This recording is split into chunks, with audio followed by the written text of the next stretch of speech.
Right, now let's shift focus to India. Now, India's oil firms have lived through a full cycle in just the last 3 years. Record losses, record profits, sharp reversal and renewed uncertainty. Their fortunes remain hostage to the same ancient calculus. The price of crude set far beyond India's borders and the political calculus of what fuel price-sensitive Indians pay at the pump. In a world of volatile black coal, the only certainty is more wild gyrations ahead.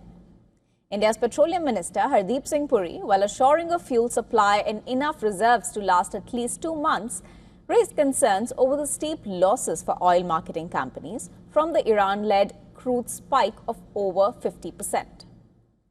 For context, oil firms are staring at under-recoveries of up to 20 trillion rupees or $21 billion, with losses expected to scale to about 10 trillion rupees. The cause is a familiar one. Fuel and LPG prices remain state-controlled, below market costs, eating into margins. Refiners have seen their share prices fall by up to 27% as the West Asia tensions they have pushed oil prices above $100 a barrel, reshuffling the deck once more.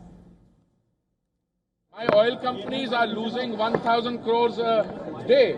Their under recoveries are in the tune of nearly 1,98,000. So we will have to start worrying about these things, and in that we should. Some demand for LPG has come down. It used to be 90,000 metric ton. It has come down to 75. Some of it is because of the temperature. But even otherwise, I think prudent supply and demand side, we have done very well, and I have no reason to believe that we will not do well in the future. Over the last 3 years, Indian oil firms have seen it all. The year 2023 began with a sense of quiet after the storms. Global oil markets, which had been whipped into a frenzy by Russia's invasion of Ukraine in 2022, started to settle. Brent crude averaged around $82 per barrel across the year, remarkably close to forecast. However, the journey was anything but smooth.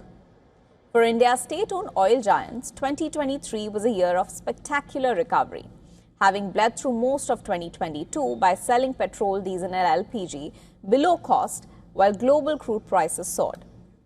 These companies finally found relief as crude softened and they held retail prices firm.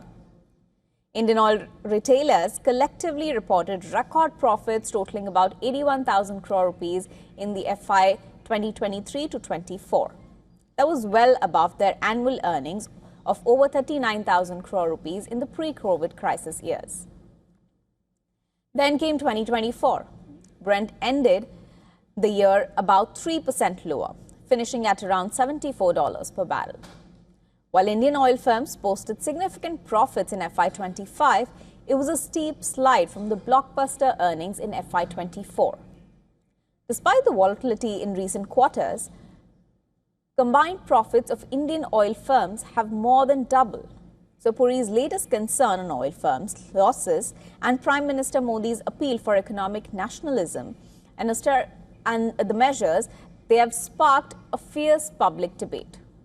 Market analyst Deepak Shenoy highlighted that India's largest fuel retailer had collectively earned crores of rupees in profits in recent years, even as ordinary consumers saw little relief at fuel pumps during last 3 years of lower global crude price. He pointedly questioned over the last 3 years who made money, the government and the oil companies. Shenoy said that the math shows oil firms can manage the current spike, and he added that while global crude softened, retail prices in India held firm. Excise duties and taxes have been unchanged since May 2022, meaning that during low crude costs over the last 4 years, fuel price cuts were not passed on proportionally to Indian consumers. Shenoy said that the surplus has quietly flown into government coffers and company balance sheets, and he added that this reflects India's crude equation rarely balances in the consumer's favor.